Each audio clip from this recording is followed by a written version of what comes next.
¿Qué pasaría si lo hubiesen invitado a nuestra hermana Areli a Estados Unidos a semejante viaje, ¿no? Experiencia tan hermosa? Y ella investiga en la internet, mira los videos y todo lo demás. Y luego dice, después de mirarlo todo, creo que ya sé lo que hay allá. Ya lo vi, hay videos, hay fotografías, hay muchas explicaciones para leerlas por uno mismo. Entonces me conformo con eso y decido quedarme aquí en Santa Cruz. Nadie hace eso, ¿no es cierto? Nadie hace eso. Yo estoy seguro que si usted le dan una oportunidad similar, usted hace todo lo posible por vivir la experiencia y no quedarse en casa, ¿no es cierto? Ahora, quiero aprovechar esto para decirle, muchas veces en la iglesia el Señor nos provee la experiencia de vivir lo que Él quiere que vivamos, pero muchos nos quedamos simplemente con la información en la cabeza. Estamos hablando de cómo Dios ha levantado la iglesia local para que podamos realmente manifestar su gloria, su reino y ser su familia. Pero estamos apuntando a dos actitudes y en esto nos quedamos el anterior domingo. Antonio, el llanero solitario, el creyente que viene el domingo por la mañana, pero más allá no quiere comprometerse, aunque tiene muchos buenos conceptos en la cabeza y no es una mala persona, pero no vive la experiencia, ¿me entiende?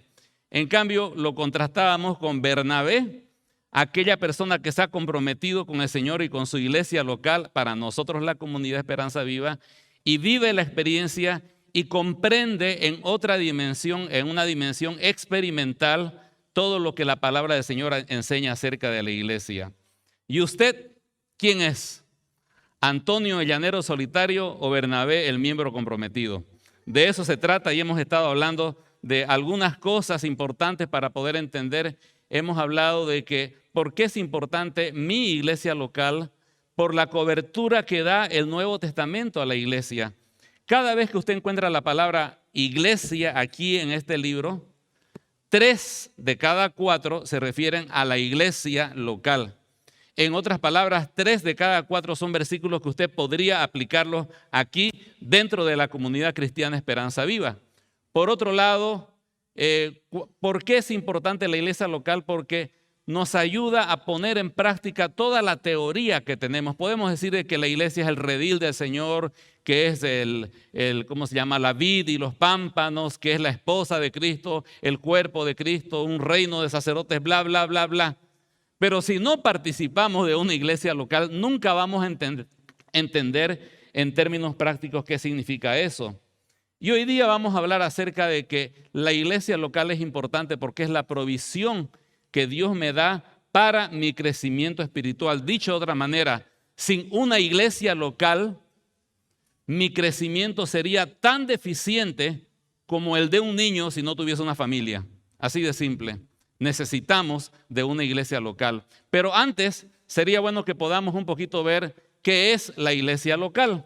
Y para no entrar en definiciones sino hacerlo gráfico, diríamos que la iglesia local es un grupo de creyentes que se reúnen regularmente en un lugar como nosotros. Mírenos, somos una iglesia local, se llama la Comunidad Esperanza Viva. Por otro lado, está dirigida por líderes capacitados que ayudan a la congregación a crecer en su vida espiritual. Se reúnen para alabar y adorar al Señor. Hoy día hicimos eso. Por otro lado, también se reúnen para abrir la palabra del Señor y entender lo que la palabra del Señor enseña. La otra cosa que hace la iglesia local es orar unos por los otros, y eso es algo que recalcábamos ayer en un video, necesitamos en este tiempo de pandemia. La otra cosa que hace la iglesia local es administrar los símbolos, ¿no? El pan y el vino y también el bautismo. Son las dos ordenanzas que el Señor nos dejó y la iglesia las administra. Finalmente, la iglesia es un grupo de hermanos que luego que han estado reunidos se esparcen por la ciudad y por el mundo para compartir el evangelio, porque tienen en su mente y en su corazón el firme propósito de levantar discípulos que hagan discípulos a otras naciones. En realidad, la motivación del evangelismo es que se levanten nuevos seguidores de Jesús, que a su vez sean capacitados para que ellos traigan nuevos seguidores de Jesús. Ahora, pensando en todo eso, ¿un grupo de crecimiento de la iglesia es una iglesia local? Quizás no, porque no hay ancianos, no practicamos los símbolos ni el bautismo y quizás hay otras cosas que no hacemos, ¿no? Pero por otro lado, 5 hermanos que se reúnen en el campo, ¿pueden hacer una iglesia local? Claro que sí, si son los únicos que se reúnen y tratan a la medida de sus posibilidades de incorporar todos estos elementos, no como lo haría una iglesia como la nuestra o una iglesia más grande, pero buscan anunciar a Cristo, alabar al Señor, adorarle, compartir la palabra, orar unos por los otros, ponerse de acuerdo para compartir el evangelio. 5 personas tranquilamente pueden constituir una iglesia local. 7 personas bajo un árbol son una iglesia local. Oyéndonos a los términos del Señor Jesús, donde 2 o 3 estén reunidos en mi nombre, allí hay quórum ya para hacer una iglesia. ¿Me entiende? Entonces, sí puede ser, pero no es un grupo que se reúne solamente a disfrutar de la comunión o leer la palabra del Señor, sino que tiene en mente todos estos factores que hemos mencionado. Ahora, con eso en mente, entonces, hoy día vamos a ver la tercera razón por la cual la iglesia local es importante, porque es la provisión de Dios para mi crecimiento espiritual. Es un medio de la gracia de Dios que me permite crecer. Y vamos a ver 2 cosas, 2 factores, reino y familia, que solamente se pueden experimentar dentro de una iglesia local, participando de ella activamente. De otra manera, no tiene sentido o no se pueden explicar o comprender. Estos 2 aspectos, reino y familia, son propios de la iglesia local más que de la iglesia universal. A propósito, ¿qué es la iglesia universal? Todos los creyentes de todas las épocas, de todas las regiones, de los que han muerto y de los que van a creer. Todos los que han creído entre la primera y la venida de Cristo, la segunda venida de Cristo, son la iglesia universal. Y la iglesia local lo acabamos de describir, ¿no? Ahora, vamos a ver en primer lugar el tema del reino de Dios. Dios me provee a través de la iglesia local la oportunidad de manifestar el reino de Dios a la tierra. Cuando usted escuche a alguien hablando del reino de Dios, usted puede hacerle una pregunta muy correcta. ¿A qué reino de Dios se refiere usted? Puede preguntarle. Porque a veces pensamos que el reino de Dios es una sola cosa, pero sí, el reino de Dios es uno solo, porque es un solo Dios, pero se manifiesta de diferentes maneras. Por ejemplo, dice la Biblia que Dios es el gobernador y el rey de todo el universo. Ese sería el reino universal de Dios. Aún esta tierra, la provincia rebelde, está bajo ese gobierno de Dios. Entonces, esa es una modalidad del reino de Dios. Por otro lado, cuando el Señor Jesús o cuando Dios levantó al pueblo de Israel como su pueblo, el reino de Dios se manifestaba físicamente, militarmente, geográficamente y políticamente a través de la monarquía judía. El rey David, Salomón, todos ellos eran parte del reino de Dios. Y si uno quería tener una experiencia con el reino de Dios, tendría que viajar allá y estar allá con ellos para poder ver cómo funcionaba ese reino de Dios físico y real. Dice la Biblia que en el futuro Cristo va a volver y va a establecer su reino sobre toda la tierra, no solamente sobre Israel, sino sobre todo el mundo. La capital será Israel, pero el gobierno de Cristo será físico, será real y será político. Eso ocurrirá cuando Él venga. Nosotros no lo vamos a poder instaurar la iglesia porque está fuera de nuestras posibilidades y también del plan de Dios. Ahora, hemos hablado del reino de Dios en el pasado, del futuro, pero en este momento, ahora, ¿cuál es la esfera o la instancia donde se manifiesta el reino de Dios? Es la iglesia.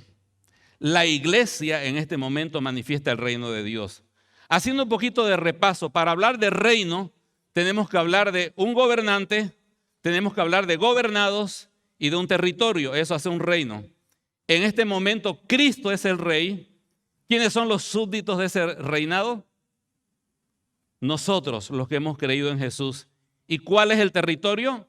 Nuestro corazón. Sí, en el futuro Cristo va a ser el rey, el territorio va a ser toda la tierra y los súbditos van a ser todos, ¿no? Aún aquellos que no acepten al Señor Jesús van a tener que hacerlo. Pero hoy por en cuanto el reino de Dios es espiritual. Cuando Jesús estuvo frente a Pilatos le dijo, mi reino no es de este mundo. Él estaba mostrando que su reino era espiritual. El territorio es mi corazón, tu corazón, querido hermano. Los súbditos somos todos los que hemos creído en Cristo y el rey es Cristo. Ese es el reino de Dios. Y en este momento, hacia el mundo, la única forma en la cual se manifiesta el reino de Dios es a través y únicamente por medio de la iglesia. Quiero ver algunos versículos interesantes que nos muestran eso. Cuando el Señor le dice, tú eres Pedro y sobre esta roca edificaré mi iglesia, noten cómo Él asocia, a ti te daré las llaves del reino. Desde un comienzo el Señor conecta la iglesia con el reino de los cielos. Más adelante el Señor muestra que para entrar en ese reino hay que nacer de nuevo. Dijo, de cierto, le dice el Señor a Nicodemo, el que no naciere de agua y del Espíritu no puede entrar en el reino de los cielos o en el reino de Dios. Nicodemo pensaba en un reino físico. El Señor le dice, lo que te voy a explicar es diferente a lo que tú entiendes. En este reino que es espiritual, solamente se entra naciendo de nuevo, creyendo en Jesús. Por otro lado, cuando el Señor comenzó a predicar el evangelio, dice aquí en este pasaje de Marcos, dice que predicó el reino de Dios y dijo, el tiempo se ha cumplido y el reino de Dios se ha acercado, arrepentíos y creed en el evangelio. Noten de que vuelve a mencionar el reino de Dios y la forma de ingresar es arrepintiéndose y creyendo en el evangelio. Para nosotros, para entrar en el reino de Dios hay que creer, hay que arrepentirse y creer. Desde la perspectiva de Dios hay que nacer de nuevo. Ambos eventos son exactamente el mismo. Cuando yo creo en Jesús, ese momento he nacido de nuevo. ¿Ok? Ahora, la iglesia, estamos diciendo, es la expresión visible del reino de Dios. Jesús, cuando estaba a punto de ascender a los cielos, dijo, toda potestad me es dada en el cielo y en la tierra. Esas son las palabras de un gobernante, son las palabras de alguien que está tomando el control y dice, toda potestad me es dada en el cielo y en la tierra. Usted dirá, pero a pesar de que él dice que tiene el poder, pero obviamente que las cosas están fuera de control en este mundo, tiene razón. Voy a ponerle una ilustración para que lo entienda. Supóngase que le lotearon su propiedad, cosa que está convirtiéndose lastimosamente en algo medio común. Y usted no tiene los papeles a su nombre. Tiene dos problemas. Uno, la propiedad no está a su nombre, hay una minuta de transferencia del abuelito hacia usted y por otro lado hay gente metida ahí. ¿Cuál es el primer paso? Sacar los papeles a mi nombre, ¿no es cierto? Para tener derechos jurídicos para poder sacar a las personas que están loteando mi lote.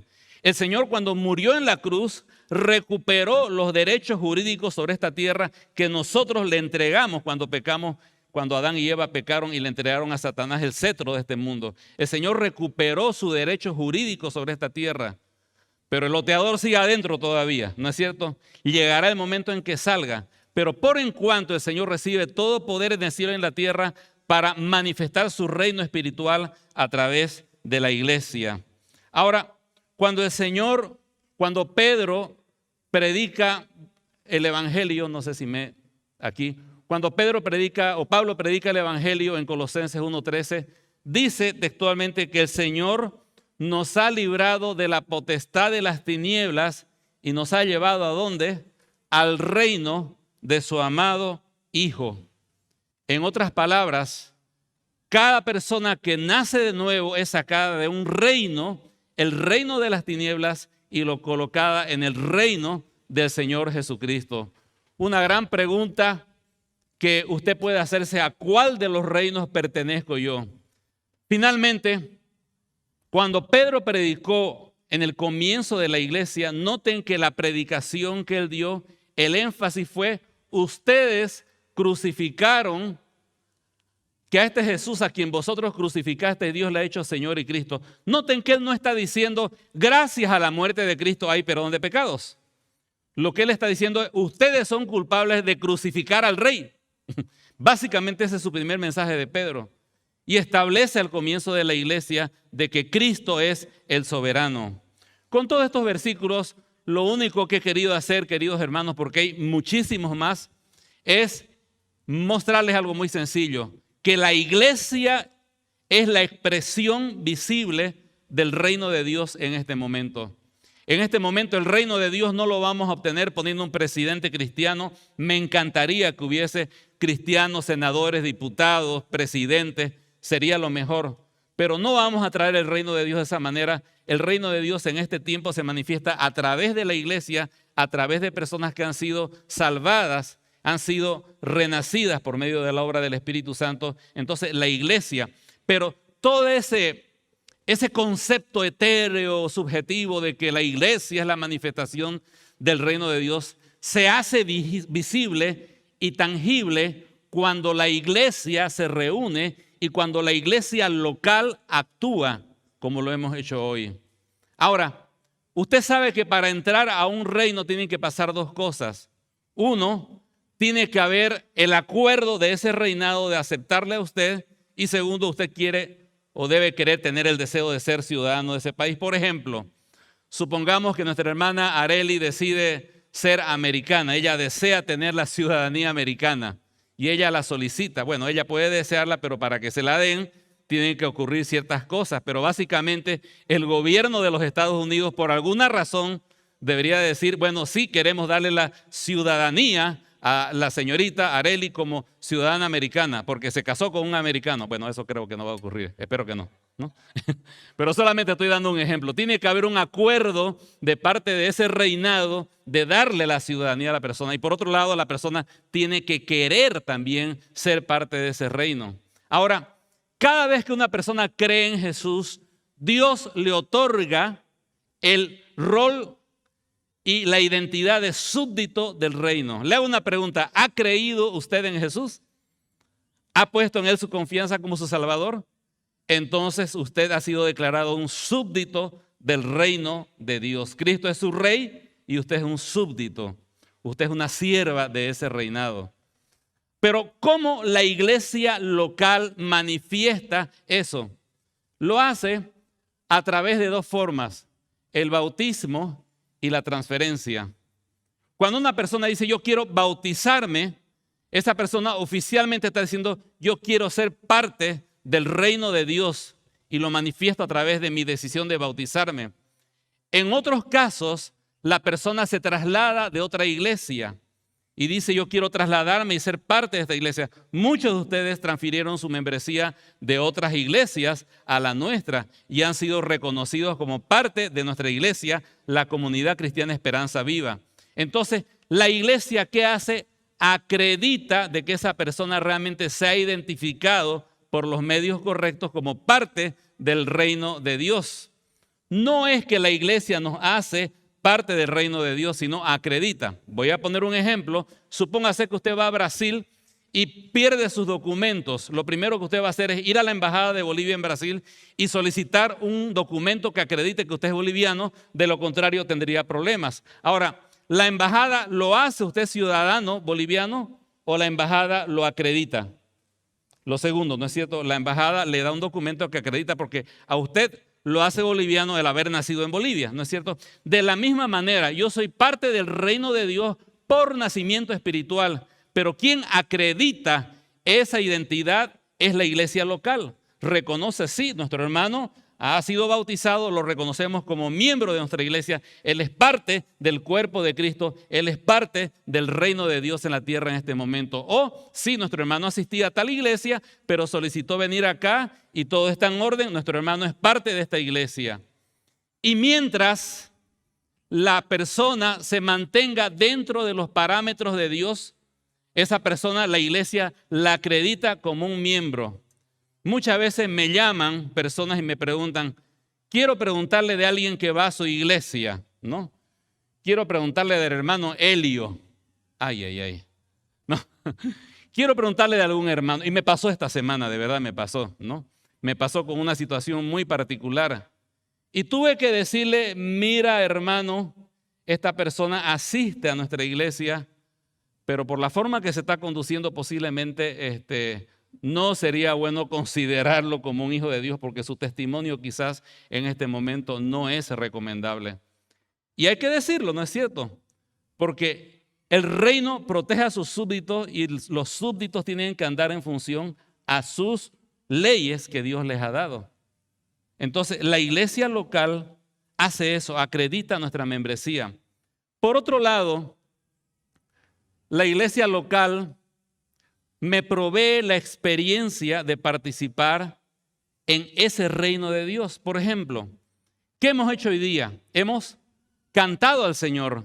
¿Qué estamos haciendo? Somos los súbditos que nos hemos reunido a reconocer a nuestro Rey, al Señor Jesucristo, y reconocer todo lo que Él ha hecho por nosotros. Luego, en otro momento tenemos comunión unos con otros.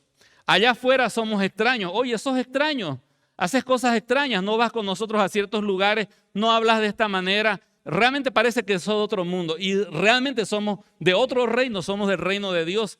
Pero cuando se reúne la iglesia y tenemos comunión unos con otros, nos apoyamos. A veces el mundo te dice, tú estás loco, pero llegas a la iglesia y encuentras muchos locos como tú y tú dices, bueno, quizás no esté tan loco después de todo porque aquí todos hablamos el mismo lenguaje, amamos al Señor y buscamos su presencia en nuestras vidas. Entonces somos como súbditos o somos súbditos que nos apoyamos mutuamente. Luego empezamos a ver las leyes y los principios de nuestro reinado que están aquí en la palabra del Señor y nos sentamos a ver qué nos dice el rey, no para negociar con el rey, sino para someternos a las leyes de nuestro reino, porque siempre la ley está por encima de nosotros, ¿no es cierto? Entonces no venimos a la iglesia para analizar si la palabra del Señor debemos obedecerla o no. Venimos a obedecer las leyes de nuestro reino. Somos equipados dentro de la iglesia, ese es el discipulado, para poder servir efectivamente en el reino de Dios. Y cuando la iglesia sale a predicar el evangelio, lo que está diciendo a la gente, le está dando una orden de parte de Dios, le está diciendo arrepiéntanse, sean parte del reino de Dios, porque el reino al cual pertenecen está de ida a la perdición. Es una orden que Dios da, pero nosotros como embajadores, dice Pablo, que rogamos a las personas que se arrepientan para que sean trasladadas del reino de las tinieblas al reino de la luz. Y eventualmente cada cosa que hacemos tiene que ver con ese reinado. Ahora, presta atención, por favor. El propósito de este mensaje es que usted cambie su manera de pensar cuando llega a la iglesia. Quizás usted viene aquí a la iglesia con una mentalidad como cuando vamos a ver un espectáculo, yo le llamo la iglesia Cine Center, ¿no? Que uno va a ver algo, termina y me voy. Si ese es su nivel de compromiso, hay algo que no es saludable en su manera de ver. Y le estoy diciendo estas cosas para que usted entienda. La iglesia local es la expresión del reino de Dios. Y cuando yo llego a mi iglesia local y participo de ella, lo hago a nivel de un súbdito, me someto a la autoridad de mi rey y nos apoyamos mutuamente para efectos de manifestar el reino de Dios a todo el mundo. Y esta es la única instancia que Dios ha definido mediante su palabra para manifestar su reino a la sociedad boliviana y mundial. La iglesia local. Lo hacemos aquí. Le pregunto, ¿se ve usted a sí mismo, a sí misma como un súbdito? ¿Como alguien que pertenece al reino de Dios? Y si no es así, le hago otra pregunta mucho más profunda. ¿A qué reino pertenece usted? Porque solamente hay dos. No, yo pertenezco a mi propio reino, yo soy mi propio rey en mi propio mundo. No, ese es el reino de las tinieblas. Si usted dice, yo me mando a mí mismo, usted está en el reino de las tinieblas. Porque esa es la esencia del pecado. Señor, tú arriba en el cielo, yo hago en mi vida lo que yo quiero. No fue lo que hizo Satanás, no fue lo que hizo Adán y Eva. Entonces le hago una pregunta, ¿a qué reino pertenece usted? ¿O pertenece al reino de Dios y se somete a su reino y se involucra con la iglesia local de Cristo para manifestar el reino de Dios, o está en el otro reinado? Entonces, la iglesia local es la expresión del reino de Dios. Pero por otro lado, vamos a otro concepto que es quizás más tangible y más cercano a nosotros, el concepto de ser parte de una familia espiritual. Quiero mostrar algunos versículos donde claramente muestran de que desde un comienzo el plan de Dios al crear al ser humano fue tener una familia. Usted dirá, bueno, seguramente Dios quiso tener una familia porque Él estaba un tanto solo allá en el cielo. Eso no es cierto, porque Dios está compuesto por 3 personas, ¿no es cierto? El Padre, el Hijo y el Espíritu Santo. Ahora, noten los términos que describen a la deidad. Son términos de familia. Padre, Hijo, son términos 100% familiares. La manera en la cual la Trinidad se manifiesta y se revela son con términos que son tan comunes a nosotros como Dios el Padre, Dios el Hijo y el Espíritu Santo. Quizás ahí un poquito está más allá, más fuera, digamos, de los conceptos de familia, pero igual. Y esa Trinidad arriba en el cielo tiene una perfecta comunión. El Padre conversa con el Hijo con el Espíritu Santo entre ellos tienen una hermosa comunión. Dios no necesitaba una familia, pero quiso tenerla y lo creó a usted y me creó a mí para que seamos parte de su familia. El Señor mostró esta verdad desde un comienzo cuando,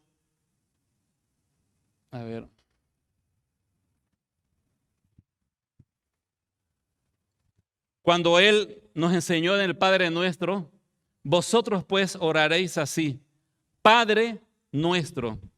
Noten que la primera relación que pone el Señor para que podamos conectarnos con el Padre es Padre. Pudo haber sido Dios del universo, pero dijo Padre. Ya está mostrando el enfoque que iba a tener la iglesia, una familia. Por otro lado, un día fueron a buscarlo su madre, María, y sus hermanos al Señor Jesús. Y el Señor estaba predicando. Alguien lo interrumpe y le dice, Jesús, te busca tu mamá y tus hermanos. Y él dice algo bastante extraño. Él dice, ¿quiénes son mi madre y quiénes son mis hermanos? Dice, extendió su brazo, dijo, he aquí mi madre y mis hermanos, porque todo aquel que hace la voluntad de mi Padre que está en los cielos, ese es mi hermano, mi hermana y madre. Noten que con esta frase, que es muy fuerte, el Señor está colocando la familia espiritual inclusive por encima de sus lazos consanguíneos. El Señor priorizó su relación con usted como su hijo, como su hermano, como su familia, aún por encima de la relación consanguínea. Luego, cuando el Señor nos muestra cómo poder llegar a ser parte de su reino, Él dice, mas a todos los que le recibieron, a los que creen en su nombre, Dios les dio potestad de ser hechos. No dice miembros de iglesia, no dice prosélitos, no dice de seguidores del evangelio, sino dice hijos de Dios. Dios lo que deseaba era una familia. El apóstol Juan razona, y este razonamiento debería hacernos pensar y deberíamos detenernos un poquito a reflexionar en lo que dice este versículo. Juan dice, mirad cuál amor nos ha dado el Padre para que seamos llamados, ¿qué cosa? Hijos de Dios. Piénselo, Dios nos creó, somos creación de Él. Nosotros creamos muchas cosas y todas las cosas que nosotros creamos, inclusive si creáramos un robot que pudiese razonar y pensar, lo haríamos para que nos sirva a nosotros, ¿no es cierto? Pero nunca lo haríamos para que sea nuestro hijo o nuestra familia. Pero Dios lo creó a usted, me creó a mí, para que seamos sus hijos. Dios quería que usted sea su hijo, su hija. Y no hay forma de expresar la grandeza del amor de Dios. Por eso Juan dice, miren qué grande es el amor de Dios. Pudo haberlos hecho siervos, autómatas, barrenderos del cielo, cualquier cosa y estaría bien. Pero Él los creó a ustedes, nos creó a nosotros para que seamos su familia. Dios quiere ser mi familiar y que yo sea familia de Él. El apóstol Pablo dice, por esta causa doblo mis rodillas ante Dios, ante el Padre de nuestro Señor Jesucristo, de quien toma nombre toda la familia que está en los cielos y en la tierra. Hay una frase hermosa acá que menciona el apóstol Pablo en Efesios 2:19. Así que ya no sois extranjeros ni advenedizos, sino conciudadanos de los santos. Y note la palabra miembros de la familia de Dios. Literalmente el original dice de la siguiente forma. Ya voy a leerlo como dice en el original. Sino que conciudadanos de los santos y parientes de Dios. Eso es lo que dice. Porque esa palabra miembro significa pariente, familiar, consanguíneo. Y la palabra familia la han añadido para darle sentido a la frase. Pero literalmente la frase está diciendo que Dios le amó tanto a usted que quiso que usted sea su pariente. Que sea parte de su familia. Que sea parte de su pueblo de Él. Que sea parte de ese círculo especial. Y Pablo le escribe a Timoteo y le dice, si tardo Timoteo te escribo esta carta según de Timoteo para que sepas cómo debes conducirte, dice, en la casa de Dios.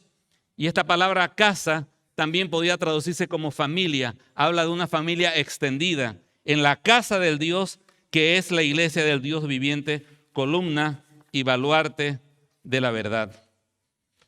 Con eso simplemente quiero establecer algo que yo sé que usted conoce. Dios quería tener una familia. Dios nos creó para que seamos su familia. Nosotros pecamos, nos apartamos de Él. Él envió a su Hijo para reconectarnos con Dios y volver a reunirnos en una familia, la casa del Padre. El deseo de Dios es que usted sea su familia y eso es algo precioso. Quiero mostrar algunas cosas prácticas de lo que significa la vida en familia. Quiero que piense en este momento qué es lo que usted más disfruta de la familia. O a lo mejor no tiene muy buenas experiencias con su familia, pero usted dice, me gustaría que las familias fuesen así, ¿no? Y sueña cómo deberían ser las familias. Implícitamente estamos reconociendo que las familias son lugares hermosos o deberían por lo menos serlo, ¿no es cierto? Ahora, una de las cosas que yo en particular valoro mucho de la familia es el amor, ¿no? El amor que se tiene en la familia, el amor que hay generalmente en la mayoría de los hogares. Bueno, debería ser el amor del padre y de la madre hacia los hijos, ¿no? Pero poco a poco en nuestra sociedad vemos que es más la madre la que da ese amor incondicional a los hijos y a veces el padre está ausente. Pero de todas maneras, de alguna manera, cuando ya se llega grande, dice, sí, mis padres me amaron, mi papá me amó a su manera, mi mamá fue una santa. En mi caso, ustedes conocen a mis padres, yo estoy súper agradecido al Señor por la familia tan preciosa que Él me dio, donde pude ver el amor de Cristo a través de la vida de mis padres. Pero indudablemente que el amor es algo importante en la familia, pero ¿sabe qué? A veces el amor en la familia se acaba. A veces los padres se casan por otros motivos que no es el amor. A veces en el transcurso de la vida se van lastimando tanto y cuando llegan los chicos, llegan a un hogar donde hay peleas, hay gritos, hay cosas malas. Los chicos se van criando con esa mentalidad y buscan amor del padre, amor de la madre, a veces el amor de la familia extendida y no se encuentra. ¿Cuál es la diferencia entre la familia consanguínea y la familia espiritual? Yo quiero que se miren los unos a los otros en esta mañana. Noten sus hermanos en Cristo. Algunos, buenas personas quizás humanamente hablando. Otros, unas joyitas, ¿no es cierto? Han hecho y han deshecho en su vida pasada. Pero, ¿qué es la diferencia que hace que sea su hermano en Cristo? Que el amor de Dios ha sido derramado en su corazón. Ha sido transformado su corazón. Y ahora ese corazón que antes estaba enfocado en el pecado, lleno de amarguras, lleno de pensamientos malos, ahora ha sido transformado por el amor de Cristo. El amor de la familia de Cristo es el amor de Cristo manifestado a través de los miembros de su familia.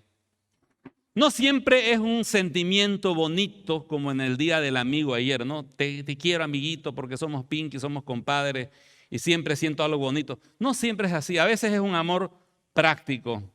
Contaba en el anterior culto de un bloqueo en el año 96 de uno que después llegó a ser nuestro presidente, ¿no? Pero en ese tiempo solamente bloqueaba. Y resulta de que nos pidieron en un campamento de palabra de vida a todos los del equipo a que salgamos por los caminos llenos de piedra de los bloqueadores a ayudar a los acampantes que habían quedado varados en la carretera Cochabamba-Santa Cruz. En todo eso pasó todo el día, estuvimos caminando y caminando buscando a los acampantes, no los encontramos y se nos desmayó uno del equipo. Llegamos a un poblado medio alzándolo al amigo y estaba lleno de bloqueadores, estaban ahí esperando para que si alguien quería pasar no lo dejaban pasar. Me acerco a uno de los bloqueadores y le digo, oiga, ¿hay aquí un hermano cristiano evangélico? Le digo, ¿no? Se me queda mirando el bloqueador. Sí, hay. Vaya a esa casa de allá, ese es cristiano evangélico, me dice, ¿no? Voy a la casa, ¿usted es creyente? Sí, yo soy creyente. Mire, yo soy cristiano, le explico, venimos de tal lugar con esta misión, está pasando esto, necesitamos ayuda. Pero claro, mi hermano, dice, no hay ningún problema. Nos abrió sus casas, nos dio cama, nos dio comida y nos despidió con bendición. Nunca lo conocimos.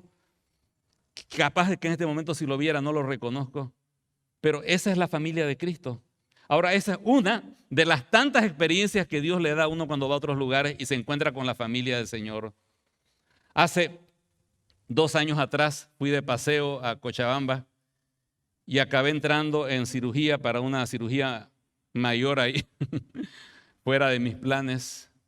Y quizás no hubo ningún paz, ningún leigue, ningún laime por ahí visitándome, pero era increíble cómo la familia de Cristo estaba allí conmigo todo el tiempo, fortaleciéndome, animándome. Y durante este tiempo de COVID y tantas cosas, ¿cuántas personas han dicho, de mis familiares se olvidaron de mí, pero cómo me estuvieron llamando los hermanos de la iglesia? ¿Por qué hacen eso?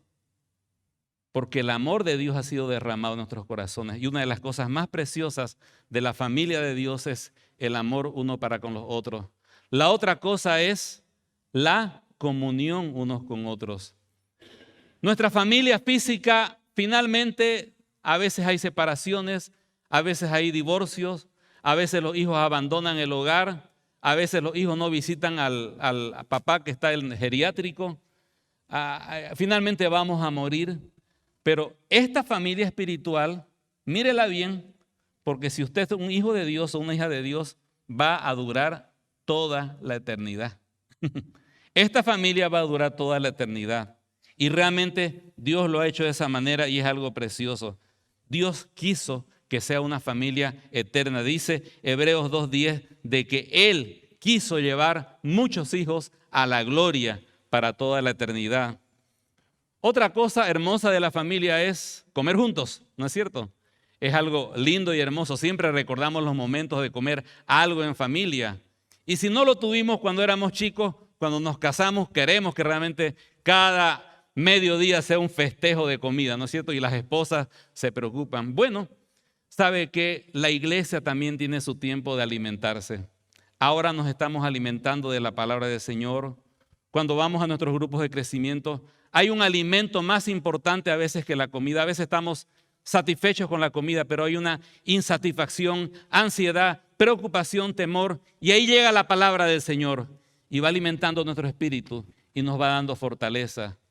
Primero comenzamos, como dice Pedro, 1 Pedro 2:2, desead como niños recién nacidos la leche espiritual. Y luego vamos comiendo ya papilla y luego comemos churrasco, ¿no es cierto? Cuando empezamos a alimentarnos. Hay hermanos que me dicen, hermoso su mensaje, hermano, pero yo quiero más doctrina, más profunda, ¿no? Amén. Ya están pidiendo comida más elaborada y gloria al Señor por eso. Por otro lado, la protección que Dios nos da por medio de la familia espiritual. Gracias al Señor porque Él nos protege. Su protección es para con cada uno de sus hijos, pero manifiesta esa protección a través de su iglesia. Y cuántas veces gracias al consejo, al apoyo, al ánimo de los creyentes de mi iglesia, he recibido la protección que necesitaba, a veces contra pensamientos, contra influencias negativas afuera, a veces para poder controlar mi propio corazón que se desvía. Por otro lado está la instrucción. El colegio nos enseñó matemáticas y literatura, pero en la casa aprendimos modales, aprendimos respeto, aprendimos disciplina, aprendimos a tener carácter y a responder ante los problemas, ¿no es cierto? Y de la misma manera, la iglesia del Señor prepara. Estábamos leyendo hace un momento en la lectura que trajo el hermano Michel, cómo Dios preparó y dio a la iglesia, entre otras cosas, pastores, maestros, evangelistas, para capacitar al cuerpo de Dios, para equiparlo para la obra del ministerio. Y es en la iglesia donde somos equipados y apoyados unos a otros para poder avanzar en nuestra vida espiritual y también en cosas de la familia. ¿Cuántas veces la consejería familiar, la consejería matrimonial, la consejería a los jóvenes ha evitado pasos amargos en la vida? Porque la iglesia está para proteger a las personas y nosotros tenemos que también buscar esa protección. Y finalmente en la casa que hay responsabilidades mutuas. ¿Quién lava los platos hoy día? No hay candidato, pero alguien tendrá que hacerlo porque finalmente hay que hacer ciertas cosas en la casa. Y poco a poco en la casa aprendemos a tomar responsabilidades. Ahora yo quiero que mire este hermoso culto que estamos teniendo. Hay sillas que están acá, butacas, en las cuales usted se sienta. Alguien las compró para que usted pueda sentirse cómodo. Hay ujieres que llegaron temprano para que usted pueda sentarse cómodamente y que le indiquen dónde ir y le hagan más fácil su ingreso a la iglesia. Hay un grupo de música que estuvo ensayando para que usted pueda cantar, ¿no es cierto? Y para que pueda alabar al Señor correctamente. Hay gente que se preocupó de muchos otros detalles para que usted, el hermanito menor, disfrute de lo que los hermanos mayores hacen. Pero a lo mejor usted ya está creciendo, ¿no es cierto? Y es hora también de que los hermanitos menores empiecen a asumir responsabilidades en la casa.